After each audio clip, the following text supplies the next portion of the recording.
Okay, today what we're going to look at is a review for our factoring and solving. So the first two problems are we need to factor by finding the greatest common factor. In problem number 1, we're given 16x squared minus 20x. So the first thing we need to do is figure out what the greatest common factor between 16x squared minus 20x is. Hopefully we see that the greatest common factor is 4x, which means that we're going to take out our factor out of 4x.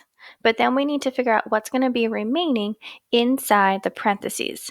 To figure out what's going to be remaining, we're dividing both these terms by that GCF of 4x. So 16x squared divided by 4x. Remember that we're going to divide those coefficients or big numbers and we're going to subtract those exponents. So 16 divided by 4 is 4. And x squared divided by x gives me just x. Same thing for that back term. We're going to do negative 20 divided by 4 to get me negative 5, and then x divided by x cancels out, leaving me with just that 5. So my final answer is 4x times the quantity 4x minus 5.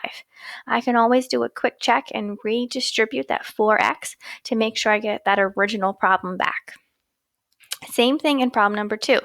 We're given 4x squared minus 2x. So we need to figure out what the greatest common factor is between 4x squared and 2x. Hopefully we see that the greatest common factor is 2x. So we're going to factor out a 2x. Our next thing that we need to figure out is to see what's remaining inside those parentheses. So just like problem number 1, we're going to divide both these terms by 2x. So 4x squared divided by 2x is going to get me 2x. And this last term, it's very important. Notice that 2x divided by 2x is exactly the same. It's not going to get me 0. When I divide those two numbers and the variables, I'm left with just that negative 1. So that negative 1 is very important as a placeholder so that when I redistribute, I get back that binomial of 4x squared minus 2x. Let's look at practice problem 3, 4, 5, and 6, where we're asked to factor the trinomial completely. In these problems, we're given all the trinomials, so they have 3 terms. In problem number 3, it says x squared minus 10x plus 24. Remember, we need to come up with 2 numbers that are going to multiply to 24, but those same 2 numbers are going to have to add to negative 10. So what we need to do is think of everything that we can that multiplies to 24. Because we're trying to get a positive 24, we can do positive times positive or negative times negative. So then what I did is listed everything that I could think of that gets me to that positive 24. 1 and 24, or negative 1 and negative 24. 2 and 12, or negative 2 and negative 12. 3 and 8, or negative 3 and negative 8. 4 and 6, and negative 4 and negative 6. I then have to take these numbers that multiply to 24 and figure out which combination is going to get me to negative 10. So hopefully we see that negative 4 and negative 6 is the only combination that will work. So I write my final answer as x minus 4 and x minus 6. Remember that the order doesn't matter. I could write x minus 6 first, but the signs are very important. So it has to be x minus 4 and x minus 6. In problem number 4, it looks pretty similar to 3. We're given x squared minus 10x minus 24. So now what we need to do is think of everything that multiplies to a negative 24, but those same 2 numbers have to add to a negative 10. So very similar factors that we just did in problem number 3, but now one is going to be positive and one is going to be negative so that I can get that negative 24 when I multiply the numbers together. So everything that multiplies to negative 24, negative 1 and 24, or 1 and negative 24, negative 2 and 12, 2 and negative 12, negative 3 and 8, 3 and negative 8, negative 4 and 6, 4 and negative 6. Remember, if you get stuck, there should be a multiplication table in your notebook that you can use. So now that I have everything that multiplies to negative 24, I need to figure out what's going to now add to that negative 10. The only combination that's going to work is that 2 and negative 12. So I write x plus 2 and x minus 12. In problem number 5, we see x squared plus x minus 2. Now we need to think of 2 numbers that multiply to negative 2 and add to positive 1. Only thing that multiplies to negative 2 is 1 and negative 2 and negative 1 and 2. But I need my combination to add to that positive 1 that's in that side of that middle term. The only combination that's going to work is the negative 1 and the positive 2. So my answer is x minus 1 and x plus 2. Last problem, when we're factoring the trinomial completely, x squared plus 8x plus 7. Once again, we need to think of two numbers that multiply to 7, but are going to add to 8. Only thing that multiplies to 7 is 1 and 7. And that combination also adds to 8. So x plus 1 and x plus 7. So hopefully we got those all correct. In the next set of directions, we need to solve the following equations. Notice here we have an equation because we have our equal sign. So we know we need to solve. Each problem is a little bit different in 7, 8, and 9. In problem number 7, we're given 2x times the quantity x plus 5 is equal to 0. Here, we're already in factored form, if we remember those steps from our notes. It's set equal to 0, and it's already in factored form. So what I'm going to do is I'm going to set each factor equal to 0. I'm going to say 2x equals 0, and x plus 5 is equal to 0. I'm going to be getting two answers for x. I'm now going to solve each of these equations to get my two answers for x. So in the first one, I'm going to divide both sides by 2, and I get x is equal to 0. In the next problem, I'm going to subtract 5 and get x is equal to negative 5. So x equals 0 and x equals negative 5 are both of my answers. In problem number 8, it's already set equal to 0 if I'm going through my checklist. Now what I need to do is factor x squared plus 14x minus 15. I have to use the skill that I just did in that previous problems in 3, 4, 5, and 6. I need to think of two numbers that multiply to a negative 15 but are going to add to a positive 14. So just like before, I need to think of everything that multiplies to negative 15.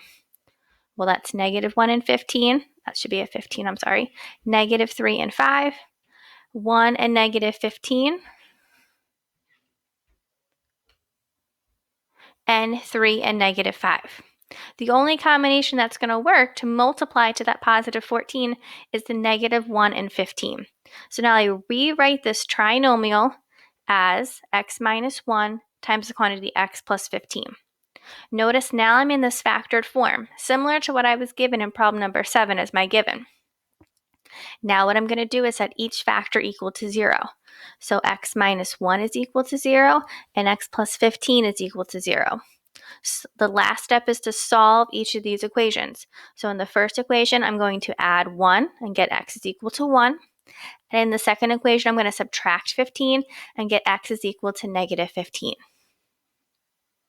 In problem number 9, the last problem when I'm solving the following equations, I'm given 10x squared minus 30x is equal to 0. It's not in factored form, but I can't factor it like I did in problem number 8 because it's not a trinomial. I should look if there's a greatest common factor between 10x squared minus 30x, just like we did in problems 1 and 2 on this sheet. Between 10x squared minus 30x, there is a greatest common factor. The GCF is going to be 10x. What's remaining is x minus 3. Now that's equal to 0. Notice my setup is very similar to what I was given in problem number 7. I'm going to set each factor equal to 0 and say 10x is equal to 0 and x minus 3 is equal to 0. I'm now going to solve both of these problems. I divide both sides by 10 and I get x is equal to 0. I add 3 to both sides and I get x is equal to 3. Let's look at the next page. In problem number 10, it says what are the zeros or the x-intercepts to the quadratic function f of x equals the quantity x minus 8 plus x plus 4. If I was given this graph, I'd want to figure out where does it cross that x-axis. So if I'm given this graph and I'm given this parabola, say it looks something like this, I want to find these points right here. Where does it cross that x-axis? Well, here I know x-intercepts mean that the y-coordinate is going to equal 0. So I'm going to replace this f of x with 0. And I'm going to say 0 equals x minus 8 times the quantity x plus 4. It's very similar to that last 3 problems we did on that previous page. It's in factored form. It's set equal to 0. I'm now going to set each factor equal to 0. So x minus 8 equals 0, and x plus 4 equals 0. Solving both of these problems, I get adding 8 and subtracting 4, x is equal to 8 and negative 4. The last thing we should do is write these problems as ordered pairs. So it would be 8, 0 and negative 4, 0. A lot of us on the last quiz that we took tried to combine them and make one mega point. They're two separate ordered pairs. 8, 0 because the y coordinate is 0, and negative 4, 0 because the y coordinate is 0. Do not combine them and say 8, negative 4. You're making up your own math. They're two separate ordered pairs as we cross the x-axis 2 times. Okay, let's look at problem number 11, an application of what we've been doing. In problem number 11, it says that the area of the rectangle is 24 square feet. Solve for x and then find the dimensions. Here we know the area is 24 feet squared. We're given that the length is x plus 1 and the width is going to be x minus 4. We know that area is equal to length times width. Or, like we saw in those previous videos, we could say length times width equals area, so it's a little easier for us to figure out what we're multiplying. So we're going to start by taking length times width is equal to area. I'm now going to take the length of x plus 1, and I'm going to multiply it by this binomial x minus 4. So we're using this previous skill, and we're going to set it equal to the area of 24. Now I have this binomial times binomial. Off to the side, I could also use the box method that we learned. Here, I'm just distributing to get x squared minus 4x plus 1x minus 4 is equal to 24. I'm going to combine those two middle terms and get x squared minus 3x minus 4 is equal to 24. Think back to what we did in that previous problems on the previous page. Here we're trying to solve for x. We have an equal sign. We need to think of those 4 steps. Step 1 says set equal to 0. It's not set equal to 0, which means I need to minus the 24 on both sides. Notice how I lined it up with the other constant. So I can rewrite this trinomial on the left-hand side as x squared minus 3x minus 28 is equal to 0. Now I need to put x squared minus 3x minus 28 into factored form. Well, think of everything that we know that multiplies a negative 28 and adds to a negative 3 because we have this trinomial, 3 terms. So things that multiply to a negative 28. We have negative 1 and 28 or 1 and negative 28. Negative 2 and 14 or 2 and negative 14. Negative 4 and 7 and 4 and negative 7. Only one of these combinations will add to a negative 3. That combination is 4 and negative 7. So I can rewrite this as x plus 4, x minus 7 is equal to 0. I'm still solving, so I need to know what x is equal to. So I'm going to set each factor equal to 0. X plus 4 is equal to 0, and x minus 7 is equal to 0. My two possible solutions are negative 4 and positive 7. Let's figure out why I put a cross through that negative 4. Well, if I take negative 4 and I plug it back into x, negative 4 plus 1 is negative 3. In this application problem, I can't have a negative length or a negative width, so negative 4 is no good to us. If I plug in 7, 7 plus 1 gives me a positive number, and 7 minus 4 gives me a positive number.